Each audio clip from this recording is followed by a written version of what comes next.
much. Appreciate you taking the time today. Thanks, Allie. We'll get started here with Josh and then Dave. Hey, Nick, how's it going? Hey, Josh. Good to see you. There have been a couple reports that have surfaced on the injury statuses of Lane Johnson and Avonte Maddox. I'm wondering if you're able to confirm the severity of those two specific guys, and also could you provide an update on Jalen Hurts' status? Sure. Yeah, still, there's some obviously Lane and Avonte were injured in the game. Avonte didn't come back in, neither did Lane. Still evaluating through everything. We probably think they'll miss a little bit of time, but we'll never put a timetable on anybody. And so, just it's early on in the process here too with these guys. So want to get some more information back, but kind of looking that way. But we'll see, and we'll see how the severity and how long it will be. As far as Jalen goes, it will be we'll see one day at a time here. He how much he wanted to play the other last week, and how much he did to get his body ready. And again, with Jalen, it's just his body heals different than yours and mine, Josh, right? He's going to do everything that he can do to get himself healthy, and if he's healthy, he'll play. Go ahead, Dave, and then Chris. Hey, Nick. CJ Gardner-Johnson is eligible to return for this next game. Do you expect him to practice? And when he does come back, is that a possibility of him playing in the nickel corner spot? Yeah, first of all, we got to see with everything how everything's healing in there, and that's a little bit harder one to track, right? Because you got to go in there and see, right? You got to get the CAT scans and do everything you got to do to see how everything's healing in there. So we'll see where he is. And again, with all these guys, right, as much as we want these guys to play, it's always about their health first and their long-term health for the player. And same thing here, especially with something like Chauncey's going through. It'll always be about where he is and how, because that's something you don't mess around with. And so when he's healthy, he'll go. We'll see. We'll find out more as he gets some of these tests done. Just because he's eligible to return doesn't necessarily mean he will, even though I know he'll want to. And again, all these guys are going to want to. And so we'll see. That's going to be something that we're just waiting for some of the results back, and when he does get those tests. How about the Go ahead, second Chris, part of and that, Nick? Real quick. Would it be a consideration to play him at the nickel? Yeah, obviously he has a lot of versatility, and I think the same thing you guys kind of asked, right, when he got here, was like, well, he hasn't played safety. Well, he showed that he could play safety. Well, he hasn't played nickel in over a year. Well, he can do that as well. So, yeah, we'll take that one day at a time as well, and we'll cross that bridge when we get to that, when we know he's healthy and ready to go. But Chauncey's very versatile, and he can do a lot of different things, and that's obviously a really good thing for us. Go ahead, Chris, and then Martin. Hey, afternoon, Nick. Piggybacking off of what Dave asked, how has Chauncey been involved with the team in these last couple of weeks? Has he been part of meetings? Has he been helping out with some of the younger guys when it comes to the safety? What's his been involvement with the team? Yeah, he's been around. I love having Chauncey around. He's got great energy about himself. He's always positive. And I know the guys like being around him. I like being around him. And so he's been, as he's gotten more healthy, he's been able to get up and move around. He's been around the team more and been in meetings and stuff like that, and out at walkthrough at times here and there as his body allows him to be. So I'm just glad he's around and hanging around a lot, and obviously connecting with his teammates, and like I said, he's a good guy to have be around. We'll go to Martin and then Jeff. Hi, Nick. Hey, Martin. As regards to Lane, when you said he might be out for a little bit, because of that, would it be something where you would consider moving Jordan to right tackle and playing Andre at left, or would you just go with Driscoll at right tackle? I know last year I think you tried Jordan at right and Driscoll at left, so just kind of curious. Obviously, Martin, everything would be on the table, right? Whatever we feel like is best for us. I love the fact that Jordan has some versatility, that he's able to do so. I love the fact that Andre and Jack are really good backups. and we have a lot of faith in them to go out there and be able to do their job. So we have versatility, just like about with the Chauncey question. We got a lot of versatility there, and and Stout does a great job of getting the guys ready. Those guys do a great job of getting themselves ready. So obviously we're bummed about Lane in the sense of if missing any time, but we also are confident in the guys that we have on the roster, and that's obviously a big credit to Howie and his staff, and then the guys that we have and Stout. Go ahead, Jeff, and then Zach. Nick, there seemed like there were a number of blown coverages in the game, and there were a large amount of passes completed against the zone coverages per certain outlets. In fact, suggesting that Dak completed all 24 of his passes. How much of that had to do with personnel changes and communication, or how much of it was not adjusting to what the Cowboys were doing? Yeah, I think that there's a little bit of everything there, right? It's us not putting him in the call that we need to put him into to help them succeed. All right, we'll always look at ourselves first, and I know there's going to be calls, and I know there's calls that Gannon, Coach Gannon would want back. Then we're going to look at ourselves again as coaches and say to ourselves, okay, all right, well, did they play the call the way we wanted them to? And if they didn't play the call the way we wanted them to, we got to look at ourselves in the mirror as coaches on that as well and say, well, we need to teach that fundamental and that detail a little bit better, because obviously there was a disconnect. And then it's to the players and of being able to go out there and execute. So it was a little bit of everything. There was a little bit of everything. Some they had a good beater on against. When I say beater, it's like, hey, they had this coverage beater on versus the coverage exactly that we had on, and they just called a good play, and it was tough to cover it. Some of it was we didn't teach the detail well enough, and some of it was that we didn't play it well enough. So it's always going to be on all three of those things, and we try to put ourselves at the forefront first. As far as the zone, I think all zones are a little different, right? I mean, some match zones are going to play out like man and be labeled as a zone. Some as far as the way they play, cover three, really, you can play it multiple different ways. You can play a zone, you can play a true zone, you can play a match zone, you can play a match zone on one side, a zone on the other with the safety cheated to the other side. You can play it with zone all the way across with the corners playing man, right? And so there's a lot of different variations of that zone that could be played. And then obviously that's the same thing in cover two, that's the same thing in cover four. And so I think just looking at that stat in that world is, hey, we didn't coach good enough, and we didn't play good enough, and that's why it was 24-24. Not necessarily that it was zone, because again, some zones play out like man anyway, and all the zones are a little bit different. But hey, we got to play better in that aspect. We got to coach better in that aspect, and I guess that's my way of saying that, is that we got to coach better and play better. Go ahead, Zach, and then Rue. Hey, good afternoon, Nick. If I can bring you back to April when the trade with the Saints was made, what was your reaction as a head coach, thinking you had to wait a year for that first rounder, 2 years for that second rounder? And then is it, for lack of a better term, another motivation this week to try to improve that draft pick? Well, sure. I mean, obviously our motivation is to win the division and then to get the first round bye, which is all in our grasp now, right? This isn't like, you guys maybe would ask me this question in the middle of the year, and I'm saying, and exactly what I'm going to say. You can already type it in there and keep it in that ink that you type it in, is that he's going to say, I'm just worried about this game. Well, this game directly affects both those two things, and it affects the draft status. So sure,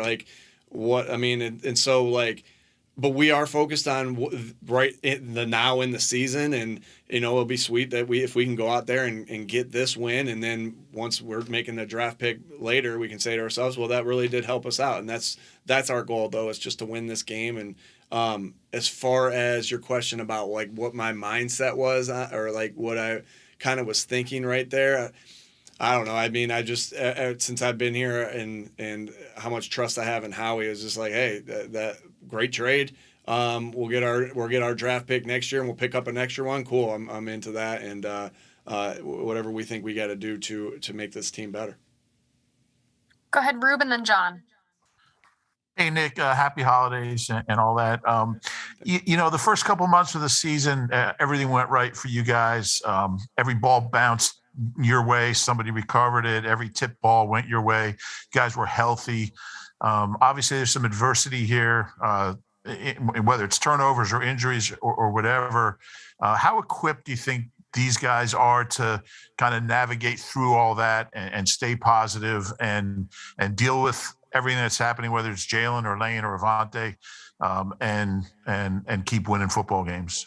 Sure. I think the answer to that is very well equipped because of the types of guys we have on this football team, and the leaders that we have on this football team, right? And so if I felt we had a bunch of guys that didn't love football or who weren't tough or didn't have the right mental makeup, those are, those are really hard to navigate as a coach, right? But when you have it's really hard. But when you have a group of guys like we have and the leaders that we have, like with Elaine Johnson and with Brandon Graham and Jason Kelsey and Jake Elliott and Jalen, right, and Fletch and Slay, right, with those captains, and then even the guys on our leadership council, and even the guys beyond that, like these guys, they aren't going to be fazed by that. We're going to move on, and we're going to correct our mistakes and move on from that.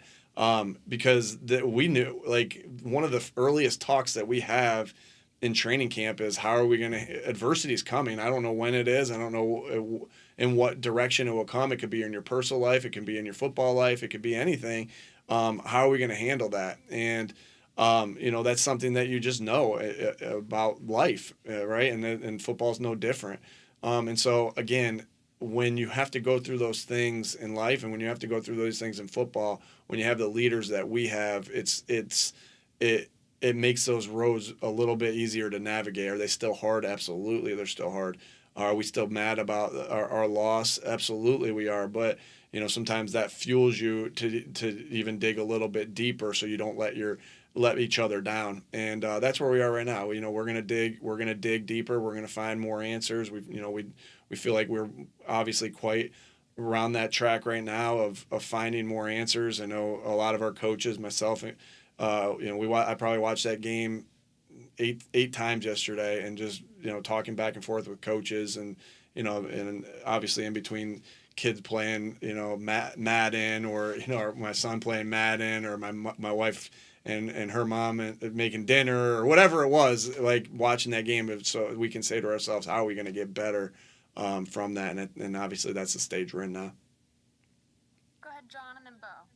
Thank you. Hi, Nick. Kind of wanted to talk about moving parts in general. A lot of coaches say they don't like to affect two positions if they don't have to, and there's always sort of a domino effect. If you want to move somebody, that means somebody else may have to go in a position they're not as comfortable with. Do you have a sort of base philosophy of that? How do you handle that type of thing? Yeah, not necessarily. I think every one of those is a little bit different. You try to have your base philosophies. I mean, that's a good question, John, because you try to have your base philosophies on everything, right? Here's my base philosophy on this. Here's my base philosophy on that, and everything. And so you kind of get that based off your prior experiences, things like that. But with this, like this is a game. It's just such a physical game. It's such a long season that these things happen, and there are injuries throughout the game, throughout the year, that you have to navigate, that you have to handle the adversity. And so I don't think it's ever, I don't ever want to be extreme with it, because you don't want to be extreme in anything that you do. And so, like, the answer is different all the time, and it depends on the person, it depends on the position, it depends on, the situation of who you may be playing. There's a lot of different things that go into it. And so this is one, like, there isn't just a base, here's a rule book on it, and then you adjust off of that based off of what your philosophy says or anything like that. And so I guess there's just, with every one of these injuries, I mean, and that we've had, it's a little bit different each time. And so, and every case will be treated so. Go ahead, Bo, and then Ed. Hey, Nick, after watching the tape, what did you make of Gardner's performance? I guess any different than what you thought live? And then also, very quickly, did you like the spike at the end of the game? Would you do that again? Yeah, I thought that Gardner did a really nice job. I think he'll want a couple plays back. We're going to want a couple plays back as what we called, and a couple plays back of the positions we put guys in, and every player is going to have a couple plays they're going to want back. But I thought Gardner really handled himself with a lot of poise. I thought he made some really nice plays. As we were texting back and forth yesterday, and I'm just kind of going through corrections with him as I'm texting him, and then also just some of the plays I thought he was really good. The plays that I was texting him that I thought were really good far outweighed the ones that I was giving him corrections on, so I thought he played well, and I thought he under not having played in a year and coming in there, but that's we kind of expected that out of Gardner because we know we have so much confidence in him and we know what type of player he is. As far as the spike goes, yeah, I thought that was I liked that, and I would do that same thing again, and save that timeout. 33 seconds when we spiked it, I think was still on the clock when we had that. It kind of just opens up the field to. I understand that you have one less down to get a first down, but it opens up the field to everything to be able to complete it anywhere you want and be able to use that timeout. And then, like, let's say you catch one on the sideline and you're on the 5-yard line. After you catch one on the sideline, well, now you have this ability to run the football there too, and make yourself multiple for being able to take it away. At no point did I until really obviously Bob always prepares me for questions that I might face, and really I didn't even think about that until he prepared me for that question, and I stay, and as we talk about it and manage the game, and we always talk about how we can do better managing the game. To me, that was a no-brainer to clock it right there, an absolute no-brainer, because now you can play the whole field. And I know that a couple of them went deep after that, but you still can play the whole field. And again, you can say to yourself, I'm going to throw it here or throw it there, but the defense dictates at times too where that ball is going. And so, yeah, I feel really good about that decision. It didn't, obviously we didn't end up winning the game. So I also understand that my job as a head coach is to take criticism on that, and that's okay. I know what I signed up for, but I would do that same thing again if I was presented with that situation tomorrow.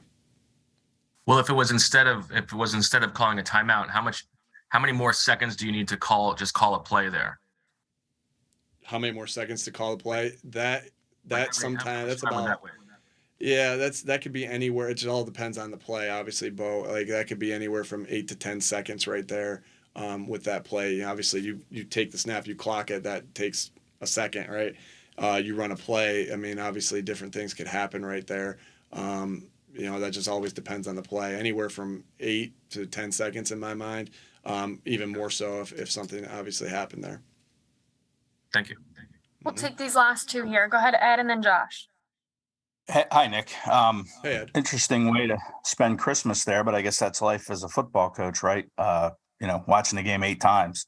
But I want to ask you about A.J. Brown touched on this after the game as far as playing 3 straight road games. What were the challenges of that? And then obviously it's going to be a big lift coming back. And how important is it to have these final 2 games at home?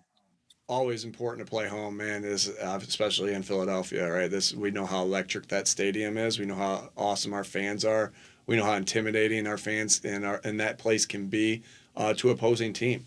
And so anytime you're home, you love that because, in this game where the parity of this league is so tight, like we'll take any advantage we can get, right? And that's why you're clawing and scratching for every little advantage you can get when you're game planning all week. And it's the same thing here. Like, yeah, of course you want your fans to be going crazy and being loud when they're trying to communicate, and communication's at a key. As far as having 3 road games in a row, I don't think we look at it that way in the sense of, and I know AJ mentioned it, and this and that, but you're so focused on the time, you're now right now, right? You're so focused on, hey, us playing this particular game right now that when you start a 3-game stretch on the road, you're not thinking about the next 2 games, right? Or when you're on the second game of the stretch, you're not thinking about the next one being on the road. Obviously, there's advantages to being on the at home, and there's advantages and there's disadvantages to being on the road because, again, the parity, like we just talked about. But I say to that is like I'm really excited to be in front of our crowd because I love our fans, I love our city, and want to play in front of them. I love to be a big time college program where you have. Like a Michigan has 10 home games. Doesn't this always seem like Michigan plays home games all the time? We'd love to be able to do that. Obviously, the NFL gave us 9 home games this year and only 8 away games. But looking forward to getting back out there in front of our fans and letting them affect the game. Go ahead, Josh. Yeah, Nick, on 3 of the interceptions that have occurred over the past 2 weeks, they were targets with Quez Watkins involved. I'm guessing, I'm asking in regards to the teach tape, are there any repetitive teaching points in that, or is it a mix of factors with those 3 interceptions? I'm trying to think of the one against Chicago. Help me out there. I'm just trying to think of what happened there. Yeah, it looked like Quez ran a post. Jalen lofted it, and I think the back safety. But Jalen threw it early before he came out of his break. Okay. I think a little bit of that is just coincidence. The first one, the first interception of the game, I just think that guy made a really good play, and where the ball was over here on Quez, he was trying to move to get to the ball.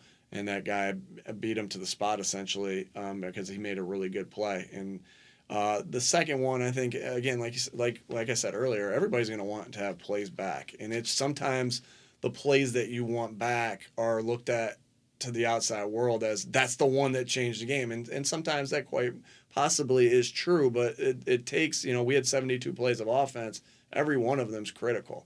And it's never just one play. And so, of course, Quez is going to want that second one back. But like I said, I have multiple plays in that game where I'm like, this was dumb. I want that play back. And everybody's going to have those. Like, that's this game of football, and you try to limit those as much as you possibly can. But as far as the question, as far as their common theme, I don't believe so. Again, I'm still blanking on the Chicago one for whatever reason. But I don't believe that there's a common theme. Sometimes it's just a coincidence on those things, and we're going to work like crazy to get the mistakes that we made to be better. Thanks for the time, Coach. Thanks, everybody. Thank you, Nick.